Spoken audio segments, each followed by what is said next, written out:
saudara-saudara semuanya, terima kasih untuk menonton. Salam sadar, salam 300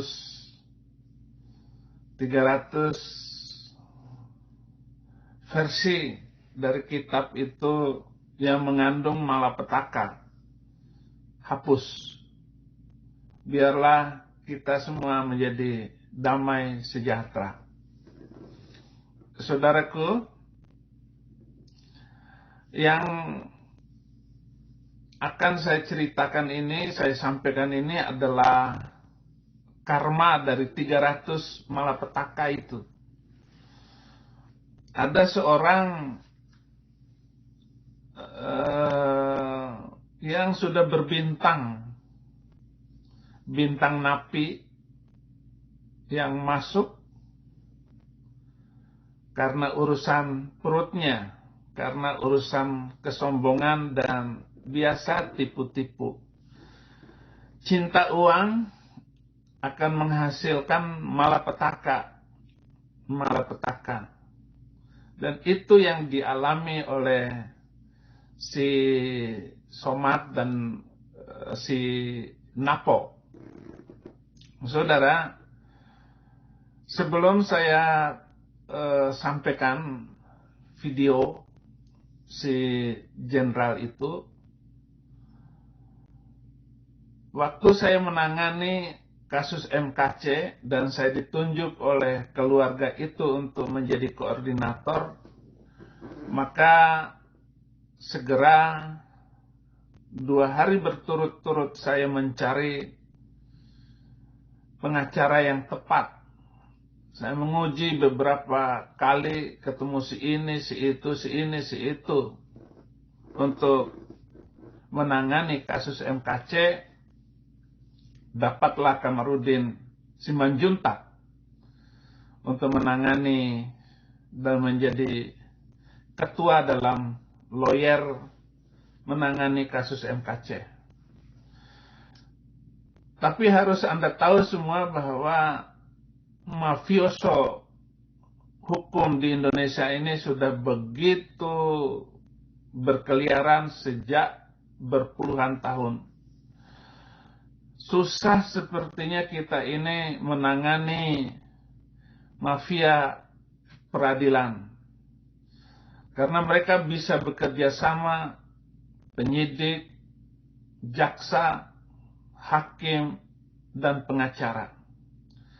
Nah, kasus seperti kasus KC, kasus Saifuddin Ibrahim, itu langsung ada pemodalnya yang memberikan dana khusus, entah uang itu dari mana, bisa saja dari misalnya dana di MUI, dana sertifikat halal haram itu bisa dipakai dan dikeluarkan untuk kasus MKC atau kasus Saifuddin Ibrahim. Tergantung orang yang sponsor. Tetapi saya percaya bahwa sponsor kasus KC adalah Ma'ruf Amin. Dialah yang mensponsornya kasus itu. Kalau kasus saya adalah si wakil presiden yang dulu, yang dari Makassar. Itu yang mensponsor saya untuk kasus ini. Sehingga saudara-saudara, kalau sudah disponsor kayak begitu, jangan coba-coba Anda merayap ke hakim. Jangan ke sana. Nanti Anda sendiri yang akan kena. Atau jaksanya, jangan sampai Anda nyuap jaksa. Jangan merayap ke situ. Anda pasti kena. Kenapa? Karena mereka keuangannya sudah banyak. Hakim sudah disumpal mulutnya. Jaksa sudah disumpal mulutnya. Apalagi nanti yang membagi keuangannya itu bisa penyidik. Penyidik berapa dapat? jaksa dapat berapa, misalnya jaksanya berapa orang yang dipakai, itu mulai dari jaksa dari atas sampai ke pengadilan negerinya yang mengurus itu. Jangan coba-coba, karena Anda akan kena OTT. Oke, jadi saudara-saudara, setelah saya mendapat pengacara yang tepat, maka mulailah, karena saya sudah mengantongi nama si Jenderal Napi ini, namanya Bonaparte namanya. Dan lalu saya bekerja, saya datangin untuk ketemu penyidik tidak boleh ketemu karena MKC sedang isolasi COVID-19.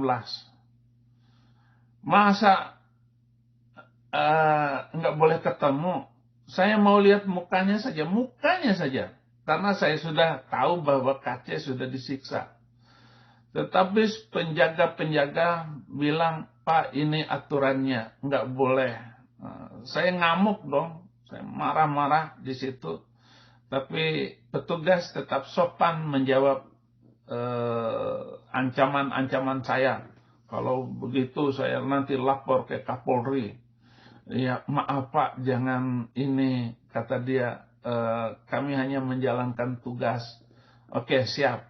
Datang lagi kedua kali, saya ketemu dengan si Bambang Siregar, dengan anak buahnya. Saya disambut dengan ramah sekali dan dikasih air minum putih di situ, di lantai berapa ya, lupa lagi, lantai 8 atau lantai 9 di kantor Bareskrim itu. Nah, saya disambut dengan baik. Berarti Bapak sudah memukul dan menyiksa MKC. Oh, kami tidak menyiksa, menyentuhnya saja enggak, katanya. Ya, bukan Bapak yang menyentuh, orang lain. Enggak Pak, kuncinya ada di tangan saya, kata si Bambang Siregar. Yang ketemu Bambang Siregar itu saya, istri saya, dan anak KC yang saya rekrut menjadi pengacara MKC. Dan dalam keadaan terjepit seperti itu, penyidik masih bisa berkelit sedemikian rupa sehingga KC yang mestinya ketemu dengan saya nggak bisa. Kemudian singkat cerita, terakhir adalah 20 hari setelah penangkapan MKC barulah bisa ketemu, dan saya jumpa pertama dengan MKC dengan istrinya, karena nggak boleh banyak-banyak orang yang ketemu MKC, hanya 2-2. Saudara-saudara, setelah saya duduk, barulah MKC datang, dibawa oleh 2 orang penyidik. Kiri kanan itu mendampingi MKC. Saya lihat mukanya pucat dan sudah tidak ada lagi bekas pemukulan itu. Dan saya sudah tahu si napi inilah yang memukul dia. Nah, saudara-saudara, setelah salaman dengan istrinya, pelukan dengan istrinya, saya hanya melihat dengan sangat terharu sekali, dan saya juga pelukan dengan dia sambil tidak mampu menahan air mata. Terima kasih, ternyata Abi yang mengunjungi saya pertama setelah saya di penjara, katanya. Oke, langsung saya tanya, apakah benar kamu disiksa? MKC jawabnya begini, karena kiri kanannya itu penyidik yang mendampinginya, dan tidak boleh ngomong tanpa didampingi penyidik. Dia nggak bisa menjawab kalau sudah disiksa, dan saya bilang buka baju. Nah, begitu buka bajunya, lengan kiri MKC biru. Jadi nggak bisa disembunyikan. Biru, kemudian punggungnya itu masih ada bekas pukulan oleh keroyokan oleh mereka, oleh Napoleon Bonaparte tadi. Dia masih sesak napas karena tulang rusuk bagian kanannya itu diperkirakan patah. Dan selama MKC ditahan, itu belum pernah dibawa ke rumah sakit, dibantarkan ke rumah sakit. Ya silakanlah ke rumah sakit Polri, tetapi kasihlah hak dia untuk berobat, untuk ditanya dan diberikan oleh dokter obat. Tidak. Hanya diberikan oleh polisi obat untuk mempercepat hilang lebam biru-biru tubuhnya itu. Tetapi walaupun begitu, masih saja tubuhnya itu biru. Nah, begitu saya melihat itu, oh kamu ya, awas kamu, Jenderal Napobona. Napobona inilah yang menyiksanya. Kaget dua orang penyidik sebelah kiri kanan MKC itu karena saya sebut, Abi jangan sebut nama dia. Oh, saya akan bongkar ini. Saya akan marah sama kalian. Penghinaan terhadap kemanusiaan tidak boleh dibiarkan. Wah, saya ribut dengan penyidik di situ, tetapi saya tidak gentar sedikit pun karena saya sudah benar-benar harus ngomong untuk hal ini. Dan saudara-saudara, kemudian saya sudah dapat pengacara, dan besoknya langsung meledak itu kasus. Ke Amerika saya cerita, ke Eropa saya bercerita, ke teman-teman Australia juga saya cerita, agar MKC siksaannya ini harus diceritakan semuanya. Nah, saya sudah tahu semua ceritanya. Saya buka sedikit-sedikit kisah penyiksaan MKC ini agar diketahui oleh internasional. Tiba-tiba kepala BIN mengaku bahwa memang MKC disiksa ini itu, tampil semua di media seolah-olah mereka pahlawan. Wah,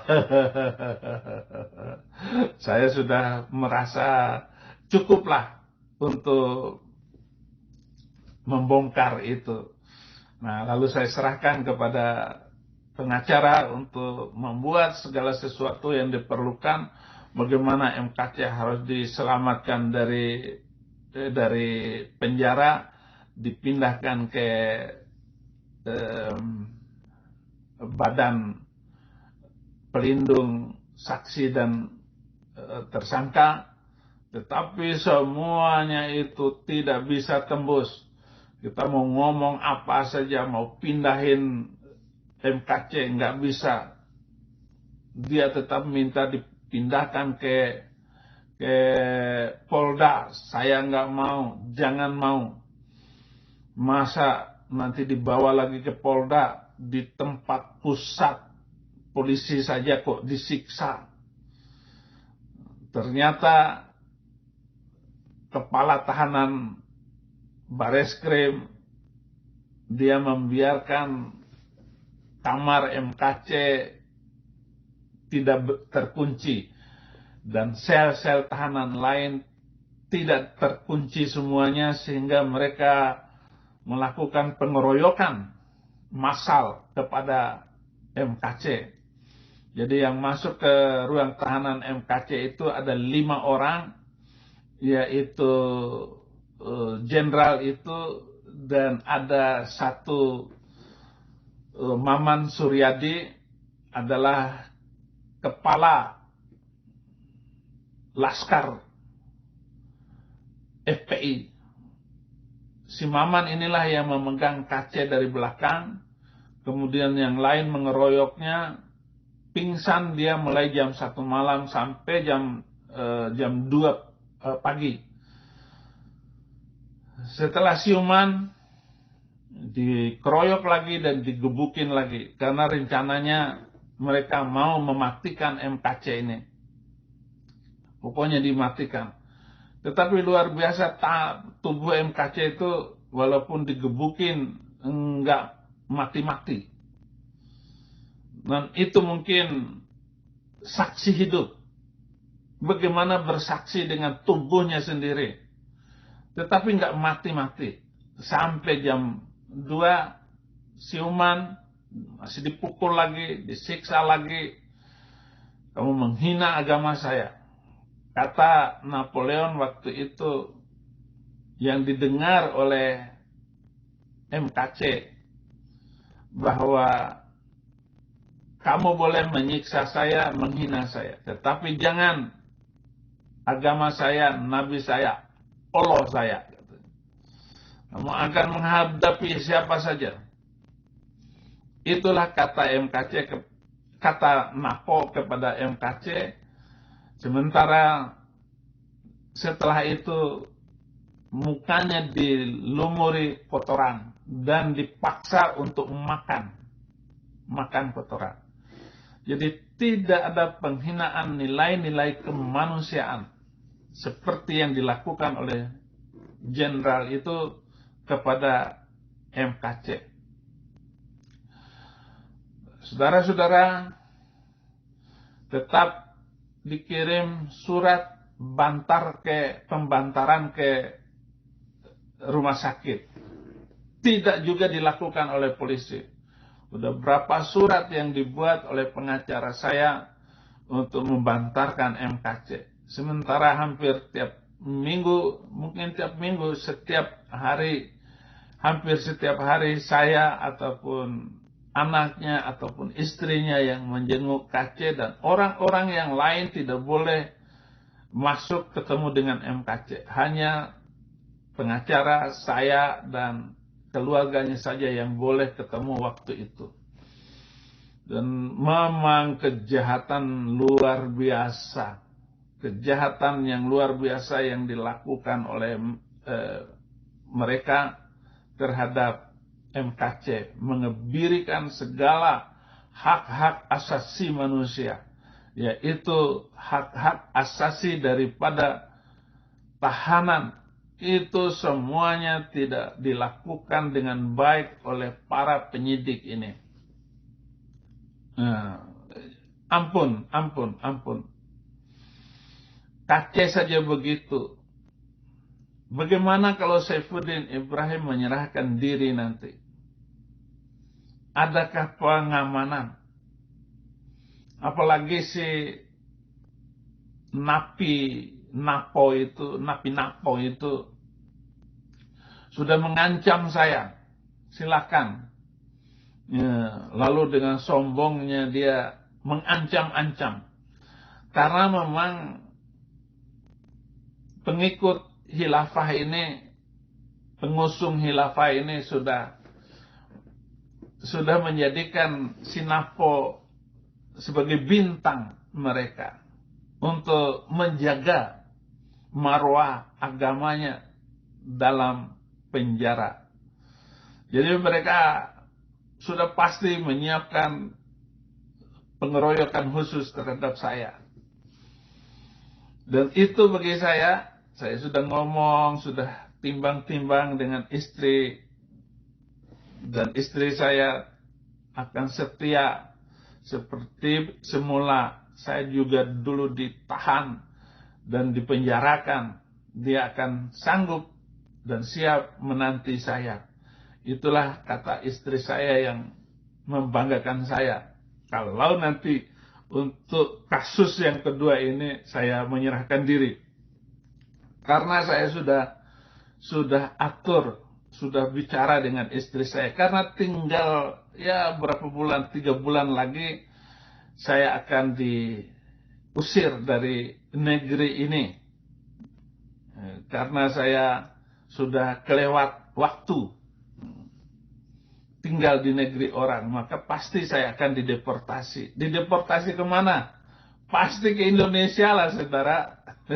Mau lari kemana lagi? Wah, ini akan mengerikan bagi saya pribadi.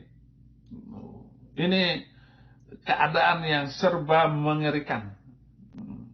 Sekarang ini sedang mengerikan.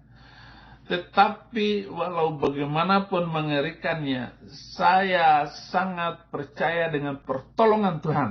Bahwa Tuhan akan menolong saya, Tuhan akan membantu saya dalam perkara apapun. Bahwa Dia tidak pernah jauh dari hidup saya. Kita lihat dulu tongkrongan dari si napi-napo ini. Buat orang-orang yang munafik di kapal selam dan cebeng, ini hasil kerjamu ya. Puas. Sahabat Kompas.com, hakim menolak nota keberatan atau eksepsi terdakwa kasus dugaan penganiayaan MKC Irjen Napoleon Bonaparte. Putusan ini disampaikan dalam sidang dengan agenda putusan selah kasus penganiayaan oleh Napoleon pada Kamis 12 Mei 2022. Dengan begitu, hakim menyatakan sidang Napoleon akan berlanjut ke tahap pembuktian. Adapun usai persidangan, Napoleon lantas menyinggung sejumlah pihak yang menjerumuskannya ke dalam kasus ini. Napoleon juga menyebut akan membuktikan tuduhan-tuduhan tersebut adalah salah. Buat orang-orang yang munafik di kapal selam dan cebeng, ini hasil kerjamu ya. Puas. Selamat, saudara. Bro, lanjutkan. Pak Fred, orang munafiknya sendiri siapa Pak yang dimaksud? Yang bersangkutan sudah.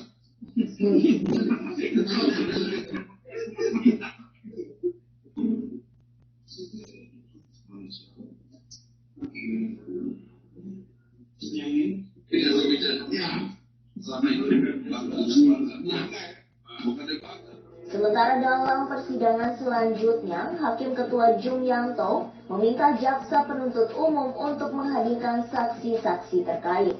Saksi tersebut salah satunya adalah korban penganiayaan MKC.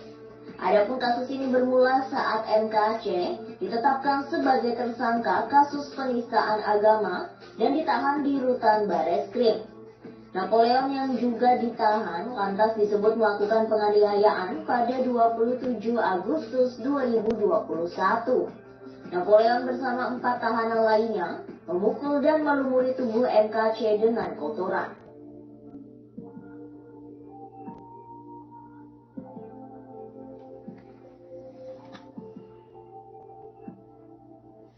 Jadi saudara-saudara, alasan dari Napo ini menyiksa adalah karena alasan agamanya dihina. Dengan demikian dia mempunyai legitimasi hukum untuk melakukan penyiksaan.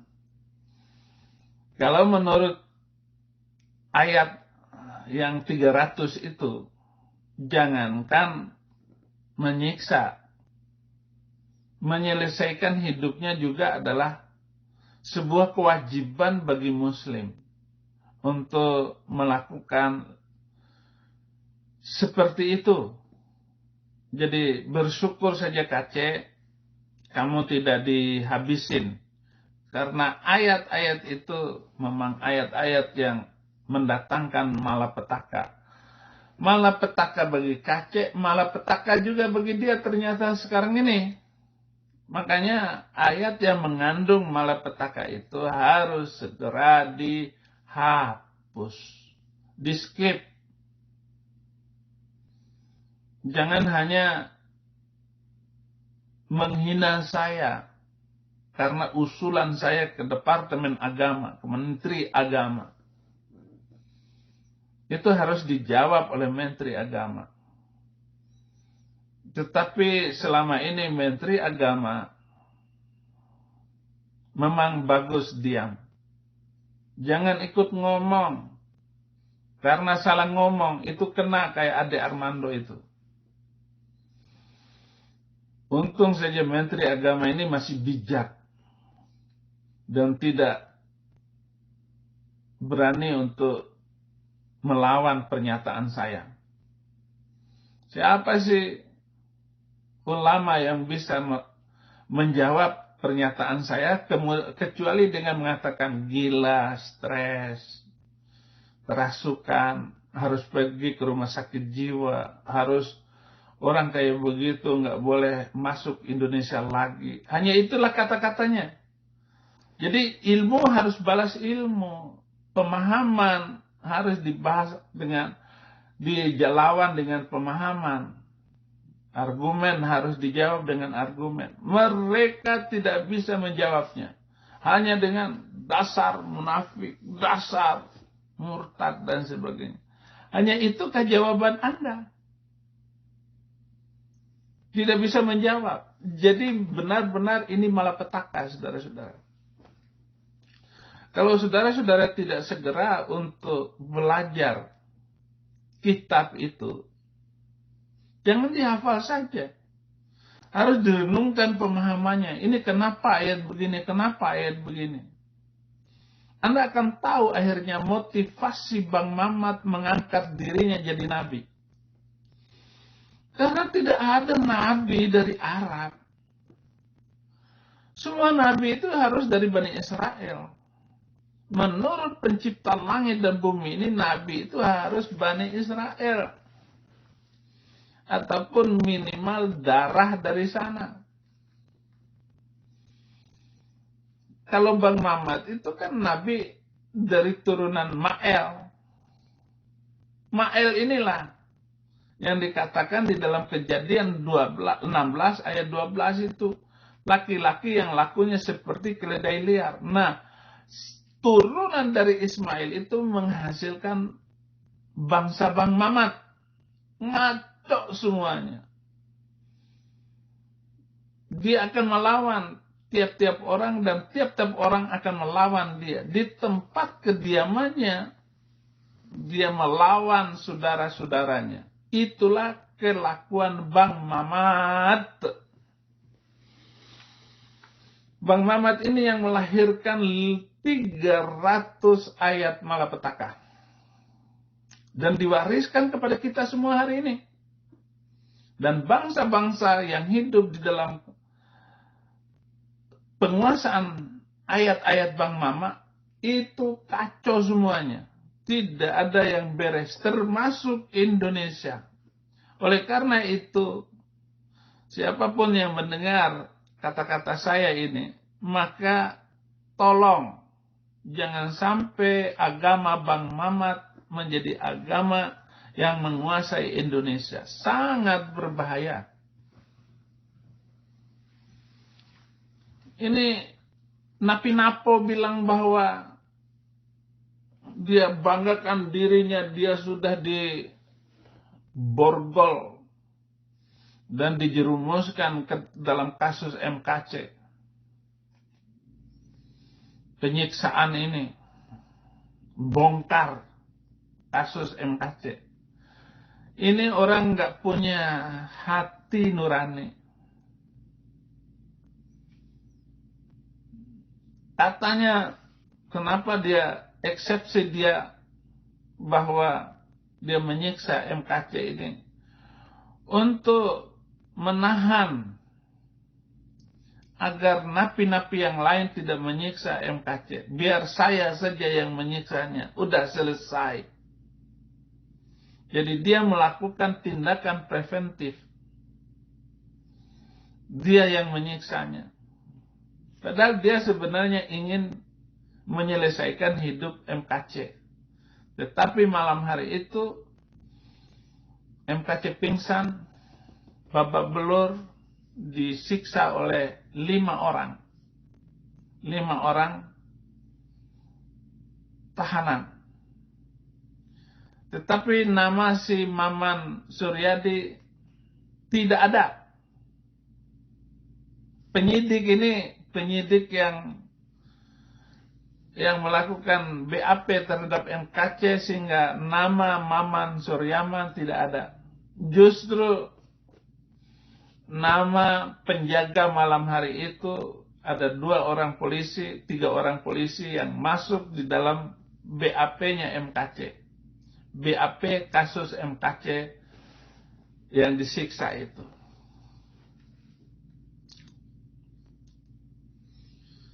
Ya mestinya nggak perlu dong, apa urusannya, apalagi kamu itu ngaku jenderal.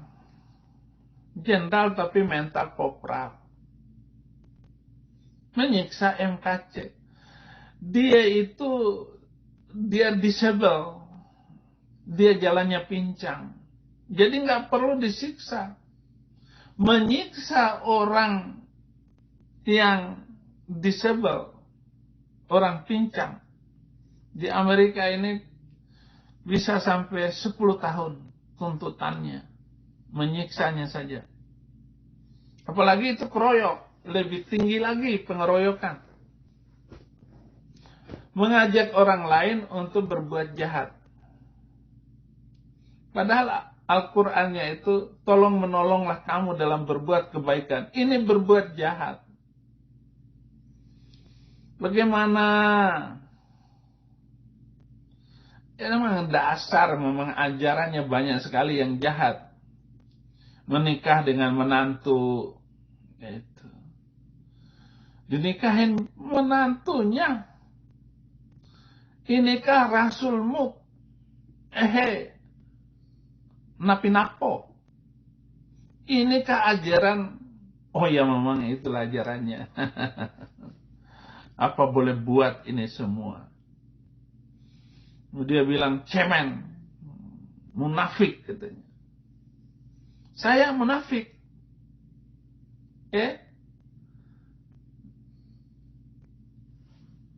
Napo? Napo itu bisa keluar kapan saja dari penjaranya. Jangankan jenderal, saya aja bisa keluar dari penjara.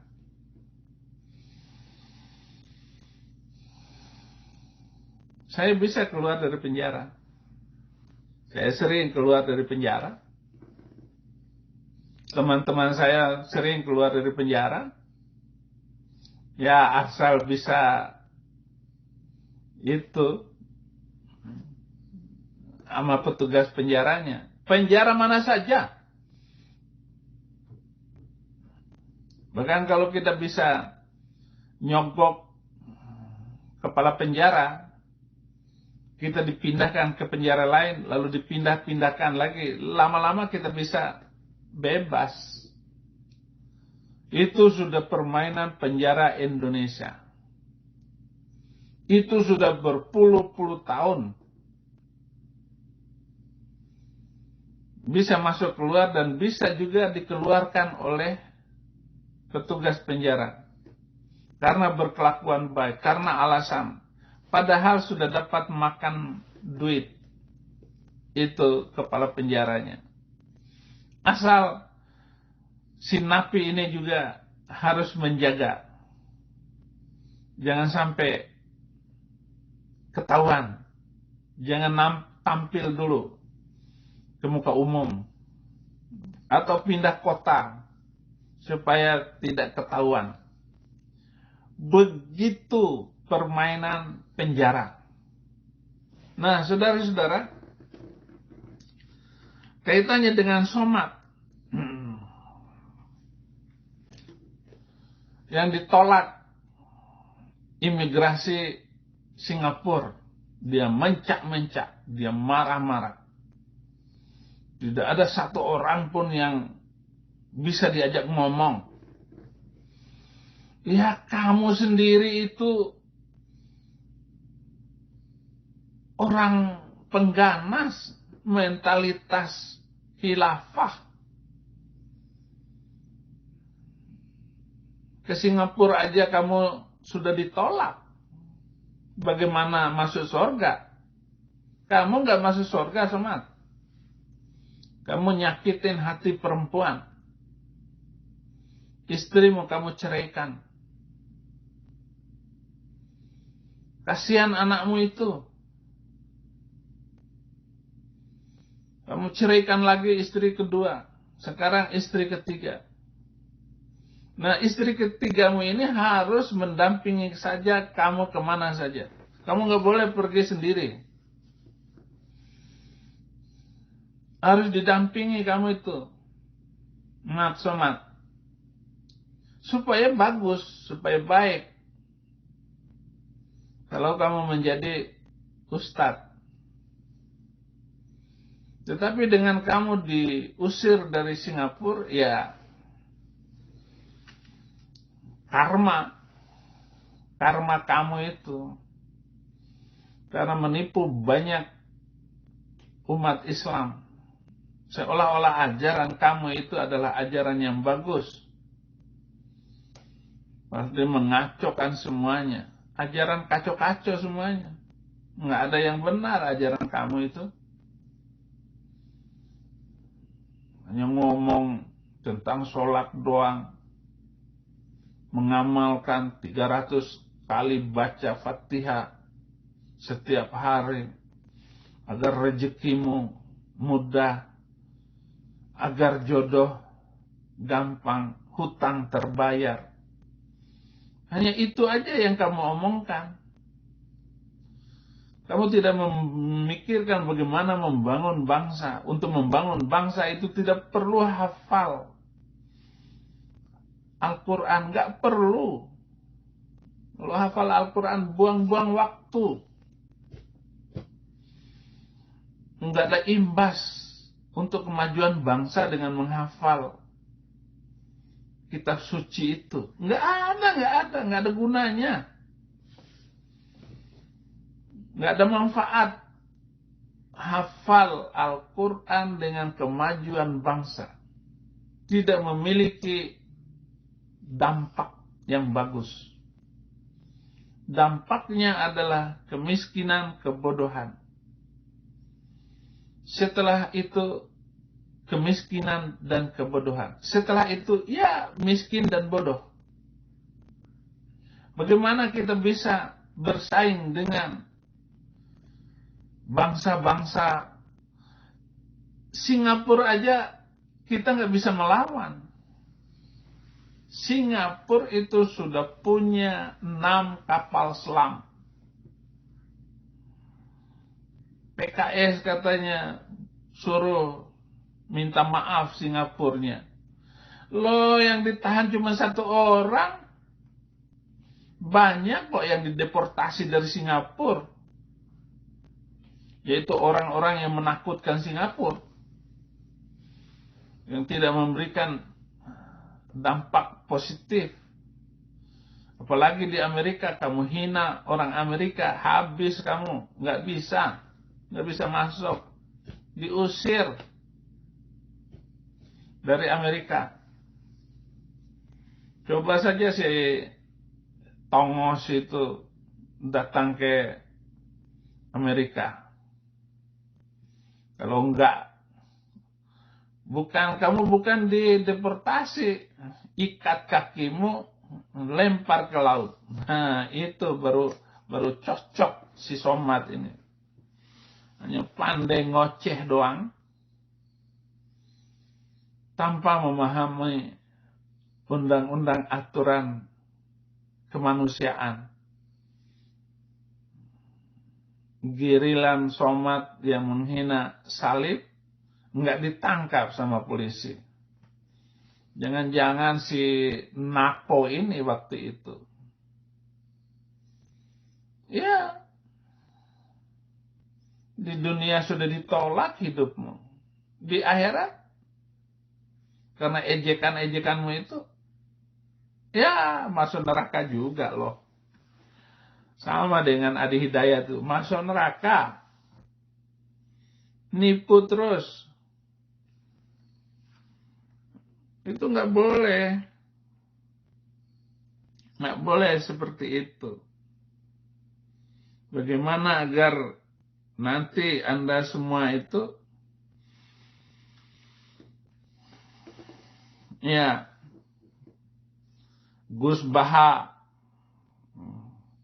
tanggapan cerdas Gus Baha terhadap Saifuddin Ibrahim. Cerdas apanya? Coba nanggapin ayat-ayat malapetaka itu, Gus Baha. Jangan kamu cuma cerita bahwa begini, begitu, untuk masuk surga baca tahlilan, loila, illallah, loila, ilallah, loila, ilallah. Semua bisa begitu. Tetapi jangan dijadikan wirid untuk mendatangkan rezeki, untuk mendatangkan hutang dibayar. Suruh kerja.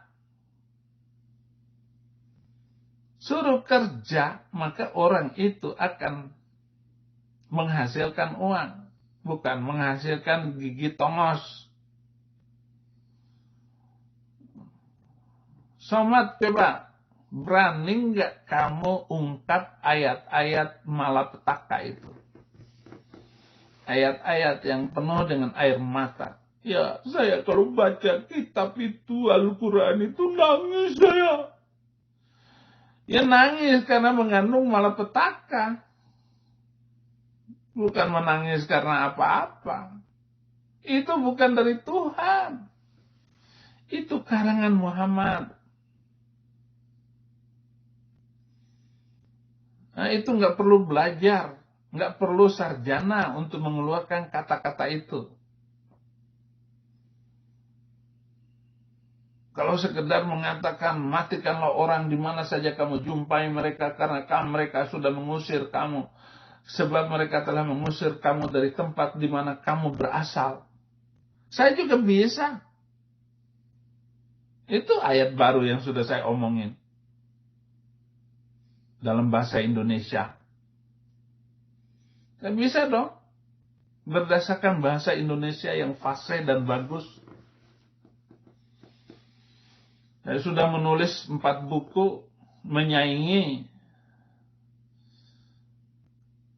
300 itu. 300 ayat malapetaka itu. Saya sudah menulisnya. Berarti saya sudah menyaingi tantangan Bang Mamat untuk membuat 1 surat. Seumpama dengan kitab kamu itu. Saya sudah bisa. Berarti saya lebih dari mereka. Ya, Somat.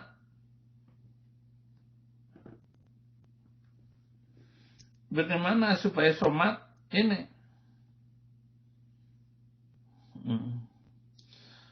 Kalau sekedar ngomong kayak begitu, apalagi hanya sekedar untuk cawe-cawe nanggapin Saifuddin Ibrahim, nggak bisa. Bang Mamat kalau hidup sekarang ini, saya habisin. Malapetaka bagi seluruh dunia, Bang Mamat itu. Dan kita tidak bisa mengatakan bahwa kitab sucinya itu adalah kitab untuk menuntun manusia keluar dari jalan gelap menuju terang. Terang apanya? Ya terang. Kalian saudara-saudara penonton akan menyaksikan bahwa apa yang saya katakan ini beberapa tahun yang akan datang Anda mengatakan benar apa yang diperingatkan oleh Saifuddin Ibrahim. Tatkala negara kalian sudah berubah haluan menjadi negara khilafah. Dan segala kejahatan akan muncul. Orang-orang Kristen jangan berharap akan tenang. Yusuf Kala memasukkan 1.000 orang ke Irian Jaya. Setiap minggu masuk ke sana. Supaya nanti kalau referendum Papua mereka bisa menang. Dan sekarang ini Muslim dengan Kristen itu sudah 40-50. 40-60. 60 orang Papua. Tetapi orang Papua ini segera akan dihancurkan oleh mereka. Oleh Kadrun ini. Karena kekayaan Papua itu luar biasa. Orang-orang Papua dibuat tertinggal. Pendidikannya tidak diperhatikan, kesehatannya tidak diperhatikan. Siapa yang akan menggantikan Jokowi ke depan ini?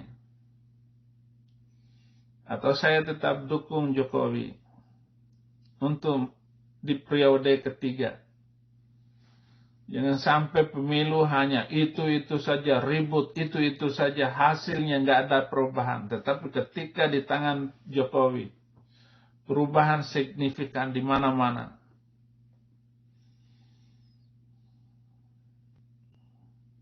Hanya kekurangan Jokowi nggak mau masuk ke pengadilan yang jelas-jelas bertentangan dengan Undang-Undang dan Dasar 45 dan Pancasila. Keputusan-keputusan hakim ini adalah keputusan yang sangat tidak adil. Mestinya Pak Jokowi harus masuk ke sana. Pak Jokowi harus menjaga gereja-gereja yang dibakar itu. Jangan sampai terjadi hal yang sama lagi Pak Jokowi. Jadi sebagai orang minoritas yang sudah masuk di dalam kehidupan minoritas, yang sudah dianiaya dan dihina oleh orang-orang dan hukum, kita ke depan harus memilih presiden yang mampu menjaga rumah ibadah kita. Jadi harus mengerahkan tentara dan polisi untuk orang-orang yang menyerang itu. Orang-orang yang melarang kami beribadah, tangkap, masukkan penjara. Karena itu bukan penistaan lagi. Tapi sudah menginjak-injak Pancasila dan Undang-Undang Dasar 45. Memberikan ancaman-ancaman di dalam kehidupan kami. Sehingga kami tidak tenang di dalam beribadah. Nggak usah dijaga gereja kami, nggak perlu. Karena kami juga rugi. Gereja mengeluarkan uang untuk tentara ketika menjaga ibadah. Dan kami tidak bisa memberikan, tanpa memberikan apa-apa kepada petugas. Pasti kami kasih uang, amplop.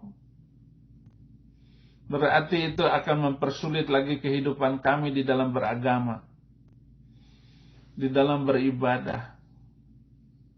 Lalu apa gunanya ini semua, saudara-saudaraku? Pak Jenderal, Kapolri, apa gunanya hidup kami ini? Kalau terus terancam terus. Sudah berpuluh-puluh tahun. Kami diancam oleh umat Kadrun. Di penjara saja kami diancam. Di luar kami diancam. Di kota kami diancam. Di desa kami diancam. Kami seperti domba ke tempat pembantaian. Jahat sekali pengikut Nabi Cabul itu kepada kami. Kantong-kantong Kristen kalian kacaukan semuanya. NTT, Nias, Mentawai, Manado, Papua, Maluku, dibikin kerusuhan di sana. Orang Maluku itu orang paling toleran. Orang gereja bantu masjid, orang masjid bantu membangun gereja. Tetapi kadrun ini menguasai, menghina. Panglima perang Jafar Umar Talib itu, saya nggak tahu masih hidup atau enggak itu orang. Yang memicu kerusuhan Ambon. Itu bukan kerusuhan, peperangan. Orang hidup damai dibuat kacau sama mereka. Imam besar itu, dia pingin keluar. Prabowo menyuruh untuk keluar dari, minta Munarman dan Rizik dibebaskan. Bagaimana bisa dibebaskan? Mau melanggar undang-undang lagi. Bagaimana macam begitu, saudara-saudara? Saya tidak paham model begini. Luar biasa, saudara-saudara.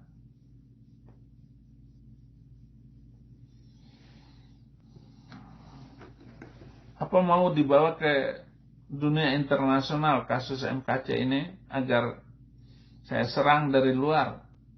Tapi kasihan juga bangsa kita nanti akan dipersulit juga sama bangsa-bangsa lain.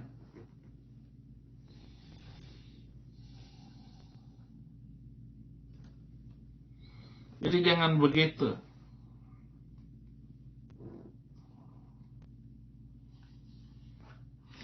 Tanda-tanda kiamat mulai nampak. Gus Baha menangis sejadi-jadinya. Ya kamu itu yang nipu orang Islam dengan ceramah-ceramah konyolmu itu. Ceramah-ceramahnya konyolnya Gus Baha itu sama dengan sinetron Indosiar. Ngomong itu saja. Bangkit dari kubur. Kedengaran suara tangis dari kubur. Wah, nanti setiap malam Jumat keluargamu itu akan datang. Nasihat aneh. Kapan majunya bangsa kalau mendengar ceramah kiai model Gus Baha? Dia nyinggung juga tentang Saifuddin Ibrahim yang kontroversi. Saya ini nggak kontroversi. Saya berbicara fakta, berbicara kebenaran. Nah, saya minta siapa yang bisa menjawab tantangan saya. Jadi membahas ayatnya. Wah, ini ayat untuk zaman dulu. Lah, buang saja kitab itu kalau untuk zaman dulu. Buang. Ya. Teologi kematian Yesus dalam Al-Quran. Gus Baha, on. Gak nyambung. Baca Alkitab, jangan baca Quran untuk menilai Yesus Kristus.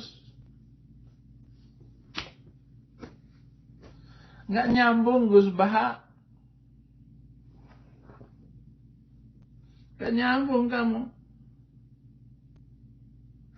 Oh, ini ada yang ribut dengan saya itu.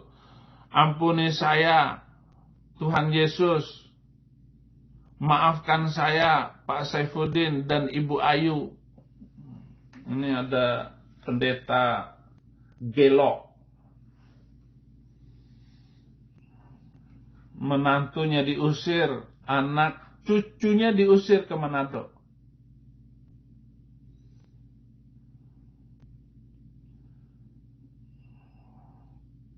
tolong itu menantunya Yosua Tebu, kirim nomor rekeningnya, saya akan bantu kamu.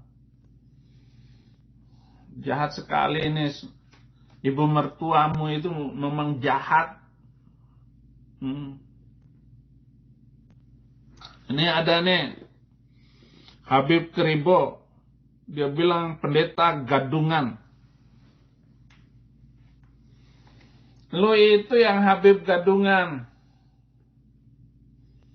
Gara-gara nenek moyangmu itulah bangsa kami menjadi bangsa yang tertipu oleh ajaran nenek moyang kamu itu, Habib Kribo.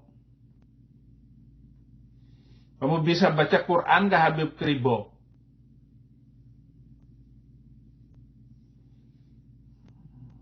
Main ngomong pendeta gadungan lo. Hapus 300 itu kalau kamu mau ngomong tentang toleransi dan damai. Kalau ngomong tentang NKRI, kalau kamu musuhin Anies Baswedan, hapus 300 itu selesai.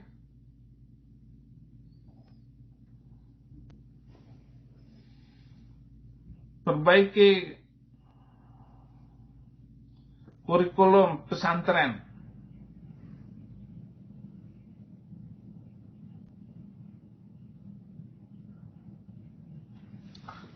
Belum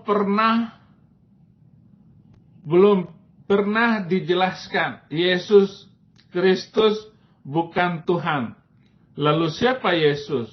Ini penjelasannya. Gus Baha.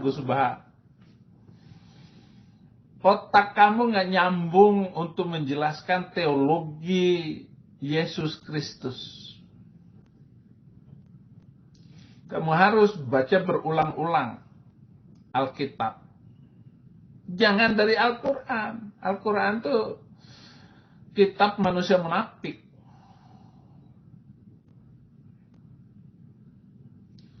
Tidak boleh dipercaya lagi. Dan saya sudah tunjukkan 300 ayat Al-Quran yang penuh dengan yang berisi malapetaka itu. Dia menjelaskan, viral pendeta ini minta hapus 300 ayat ayat itu penuh dengan malapetaka. Itu yang menimpa Napoleon dengan timnya, yang menimpa Ade Armando,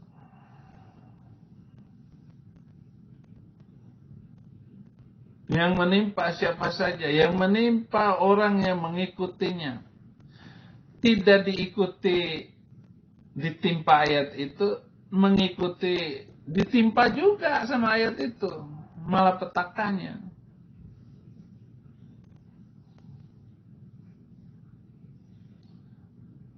Mereka sudah mengatakan orang kafir masuk neraka. Tetapi orang Islam ini, ya, dia tidak pernah berbuat jahat, ngomongin orang tidak, mencuri tidak, tetapi masuk neraka gara-gara nggak sholat. Di dunia tidak melakukan apa-apa, di dunia malah melakukan banyak kebaikan-kebaikan, gara-gara nggak sholat masuk neraka. Ini aneh nih ajaran ini.